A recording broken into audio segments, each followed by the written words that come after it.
Okay, there is a hell of a lot going on in the world right now, and a lot I think that I need to kind of rant about. I think rant is a good word because everything that needs to be said has been said 100 times. But the conversations that have gone on in this house over everything that's been going on are insane.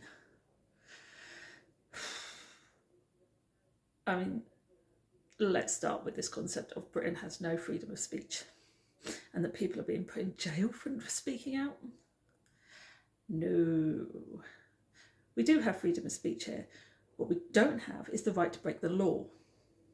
So if you incite riots, you're going to be put in jail. You know, all those people a few years back who were inciting riots and causing damage and, you know, things like that, they were all jailed for it.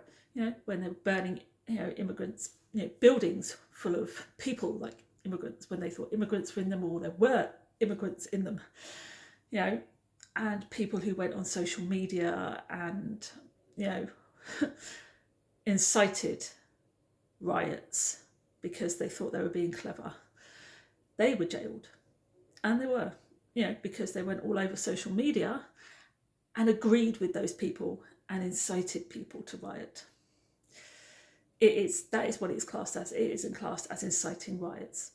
You know, it's hate crime. It's that simple. They are hate crimes. And in this country, hate crimes are illegal. It's a funny concept, but in Britain, hate crimes are illegal. And inciting riots is illegal. We're not allowed to do that. So yeah, if you incite hate, you know, hate crimes, inciting riots, things like that, and inciting hate, if you actually incite hate, that is actually a crime, even to incite hate over things like racism, things like that, you know, ageism, things like that. If you incite hate on things like that, it's actually a crime. You know, so all those people that go on social media or walk around or do anything and incite hate, you know, incite riots, are actually committing a crime and you can go to jail for it. It's a really strange concept, and I know not every country has these laws, but we in Britain do. I don't know what it's like in America, although to be fair, what it's like in America right now, I don't think I'd actually want to have anything to do with, because Donald Trump has isolated America so completely that nobody wants anything to do with America. We are well aware of this. He has restricted and removed your education. You know, I mean, removed your education funding. I mean, that's insane. Why on earth would you not want your children to be educated properly? Why would you actually allow that to be a thing? Why would you be happy to not allow your children to have the proper education? I mean, it's bad enough that in America you willingly send your children to school knowing full well that there's a chance they might not come home because, you know, school shootings happen, you know, because you have the right to kill each other. So you send your children to school knowing full well there's a chance they'll never come home because school shootings, because, you know, you can shoot each other whenever you like.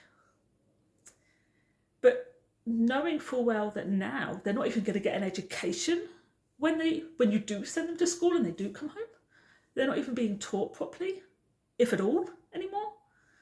That's insane to me. So you're going to end up in a country full of probable illiterates. And it's one thing to turn around and say the country has to only speak English. Well, actually, you're not. You're speaking American English, so can we at least get that right? You're not speaking English in America, you're speaking American English. Because your version of English is not the British or the English or the UK version of English. It's just not. You know, you don't speak the same way we do here in England. So it has been decided that American English is the language of the USA. That's fine, but surely you'd want it to be taught then. If you're going to actually have a set language for your country, surely you'd want everybody to learn it and learn it properly, not to have your funding cut so that your children are never actually going to get taught anything. To me, that seems really, really counterproductive. But I'm not American, so yeah. You obviously don't seem to mind so much. You know, on top of the fact that China has now declared that if Trump wants a war, bring it on. Blatantly bring it on.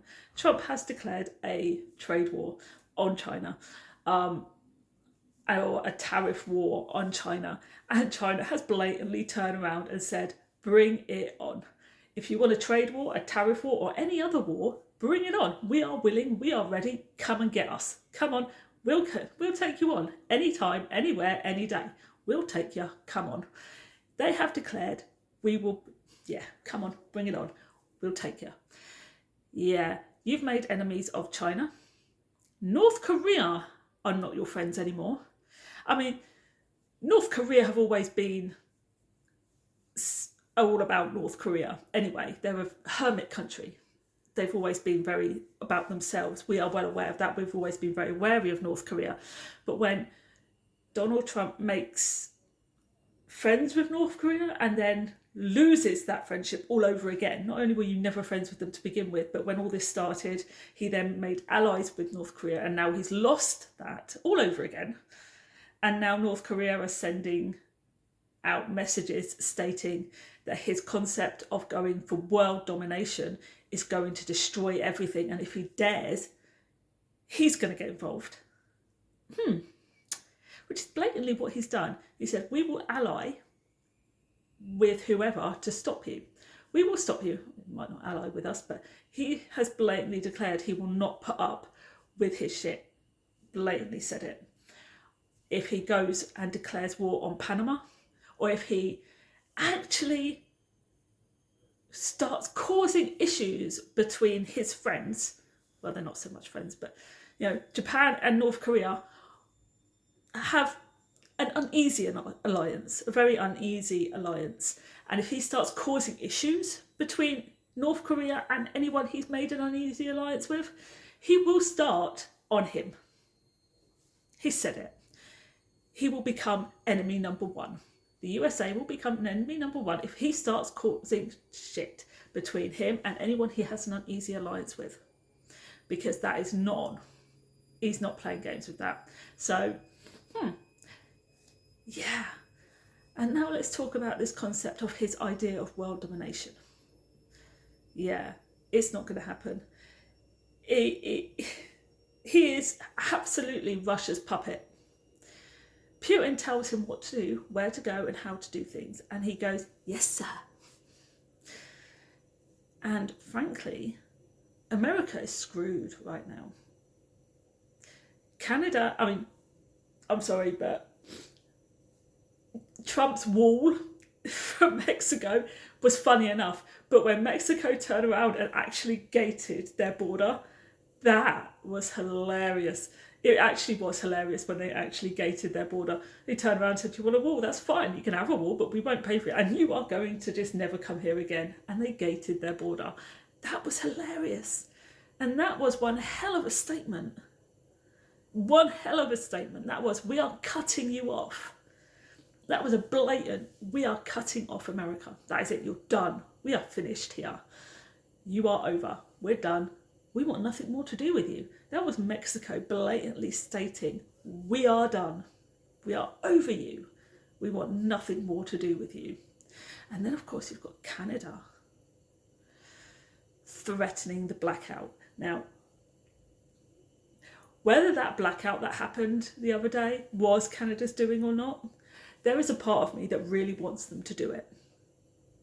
Because frankly, Donald Trump has spent time telling everybody that he does not need Canada, that Canada needs America far more than he needs them, because that America does not rely on Canada. He said it, that America does not rely on Canada. Canada relies on America. That Canada needs America far more than America needs Canada. He said it. Now I want Canada to prove him wrong. So if Canada did do that, good on them. If they didn't, I want them to prove him wrong. And I do feel sorry for the American people, because the American people are innocent in all of this, except for the ones who are actually, there are people in America that are buying into everything Trump says and believe that everything he's doing is right. I know that Zelensky wants this deal with Trump because, it will help Zelensky. It will help Ukraine. Now, the rest of the whole world is standing with Ukraine except America. The whole world stands with Ukraine except America. And Britain has blatantly turned around and said, we are going to go to war.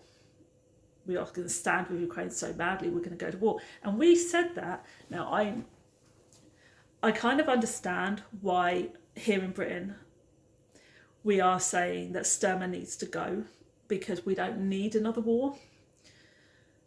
But this is where I say, actually, we're going to get involved regardless. Putin has been sending his ships round our borders for years. Putin has been threatening England for years. It is not going to take much longer for him to actually take us. If he wants to get involved with us, if he wants to keep threatening us, he can. But we are 100% back in Ukraine. Russia, it has been said, he said it more than once, Russia is our biggest threat right now. And if Russia is our biggest threat, we need to step up. We protect our own borders. We don't need the rest of the world protecting our borders when we are not in war.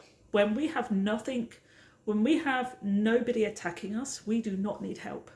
We can protect our borders very, very well. We are an independent nation and we are very capable of defending ourselves. There is a reason why we do not take other people's, we do not accept military assistance from, we have never taken American military weapons. We've never taken weapons from any other country. We have made deals with other countries so that we are partners in military assets. And we're usually the majority partnership in military assets, so that we take it and we build it here in England.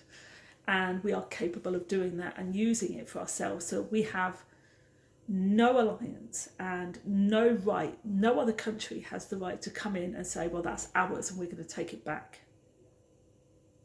And no other country has the right to turn around and say, well, that belongs to us. So if we want to use it to win our war, you've got to allow it. We do it. It's ours and it belongs to us. Every piece of military equipment that we have, whether it be warships, whether it be submariners, whether it be, tanks, guns, or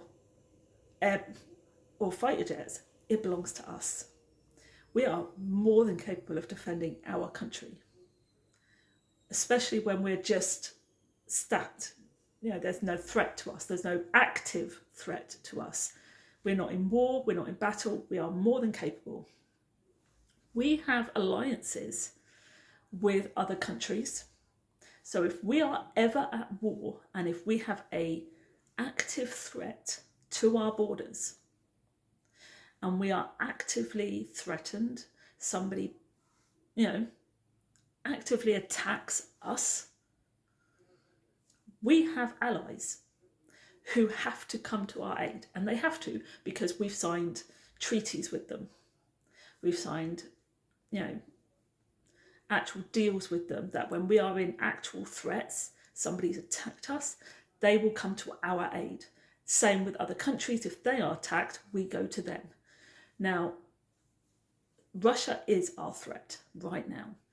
They are the biggest threat to the world right now, but they are the biggest threat to us. They are not going to let us go. They're just not. We welcome Ukraine with open arms. We have stood strong. We have been vocal.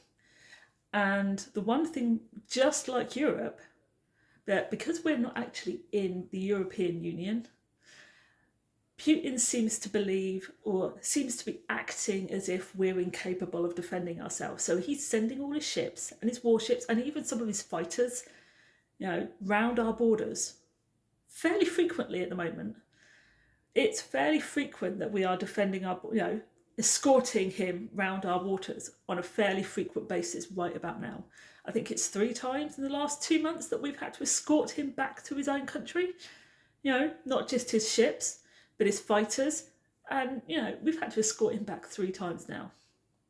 So it's not going to take much longer for him to actively try and do something.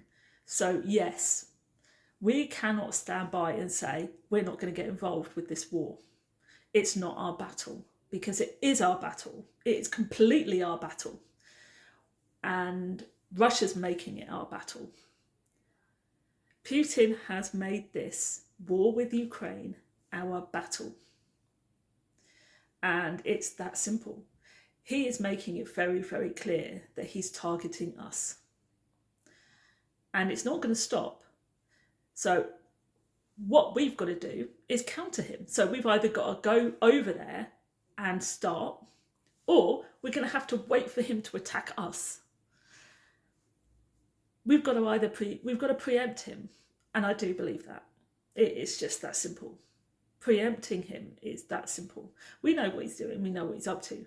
We know full well that we're next on his target list, because he's making it very clear that we're next on his target list. So, preempt him, yes. I think, it's a very tricky thing to have to think about, and it's a very hard decision to make for our country, to actually actively put us in the middle of that war with Ukraine and Russia.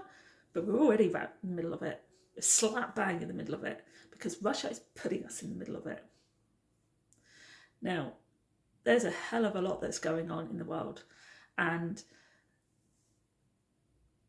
the American economy has gone to pot, and it has. All your grocery prices have skyrocketed. Do not even try and tell me they haven't, because people have gone around your supermarkets and actually shown the price differences in all your supermarkets, and they've skyrocketed. How on earth you lot can even afford to feed yourselves right now is beyond me. Your economy is tanking. And if Saudi Arabia actually make a trade deal with China and the Asian world, the almighty dollar, the almighty American dollar, will plummet. Everybody is aware of this. If that trade deal goes through with China and Saudi Arabia, if that actually happens, the almighty American dollar will plummet on the world stage. And then you're in real trouble. Trump has made so many enemies. He's isolated America so badly that you are in serious, serious trouble economically. And the rest of the world has begun to solidify. Problem is, we're solidifying against the United States. The politicians of the world stage are solidifying against the United States. You have become public enemy number 1, which is a ridiculous notion considering the war that's going on. When the United States have become public enemy number 1 because of your leader, that doesn't bode well.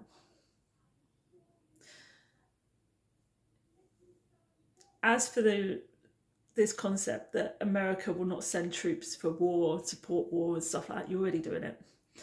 Donald Trump has stated that he will send troops to Greenland if he has to take it by force if necessary. He wants it desperately. He also wants Panama, and he wants the Gaza Strip. They're all places we know for a fact he wants to take over. He wants them. He still also wants Canada and Mexico. So There are a lot of issues going on the world stage, but when it comes to us here in England, we have to remember that we're not on the sidelines of all of this. We can't just focus on our economy and our issues because we are slap bang in the middle of all of this. We need to cut our ties with America. Yeah, we definitely do. Politically and economically, we need to cut ties with America because it's not going to do us any favours. And we need to actively figure out how to get involved in this war because Putin is purposely putting us in it, and he has. It's not going to take much longer before he starts actively trying to put us, to attack. He's already putting warships around us on a daily basis. A few jets have gone around us as well. This isn't a new thing for us. He's been doing it for years, periodically, and now it's almost constant. 3 times in the last few months that he's actually put his ships, his warships, his fighter jets, round our borders. 3 times in the last few months that we've actively had to actually escort him back to his own country. Now, if he's doing that, now he's upped his game. And he's going to keep doing it until we stop him. Or he actively attacks us, whichever comes first. Putin is ready for us. He's waiting for us to either make the first move or we're waiting for him to make the first move, which either way goes first. He's decided. He's already made a decision. He wants us. He wants war with us. He's made that decision. Decision's made. So if we get involved with this war, if we send troops to Ukraine, it won't make any real difference because we've already been involved. It really won't make a difference. So there's a lot that needs to go on now. Starmer, okay, he's not the greatest that we've had, and we needed to get the Tories out because they were damaging our country. We got the Labours in because we hoped they would be much better. There is the middle of a war going on. There is a lot of economic instability in this country. There is. And Starmer is in a position now where it's not going to get any better. And he's not going to help the situation. We know this. He's not the greatest Prime Minister we've ever had. But neither was Winston Churchill. In fact, he was a horrendous Prime Minister, but what he did for the war effort, if it hadn't been for him, we probably wouldn't have won it. We wouldn't have stood strong enough to be able to get through it. It does occur to me that Starmer might be the one we need to get us through this bit. It is possible that what we need is Starmer to get us through this crisis, because there will be a war and we are going to be part of it and we will be in it, whether we like it or whether we don't. Russia is making sure of it. It's that simple. Russia is making sure that we are part of this war and that we will be we will be active in it. So Starmer, I think it did occur to me that, like Winston Churchill, hideous, horrible Prime Minister that we ever had at the time, brilliant for the war effort, might just be another one. Might just be like him. Not the greatest of our Prime Ministers. Far from it. But might just be what we need at this point. But we do need to cut ties politically with America. Absolutely, totally need to do that. Anyway, I'm going to go because I feel like I'm going around in circles. And I do feel better because my head's a little lighter and I don't feel quite so... Bye-bye. Anyway, I'll see you later. Bye.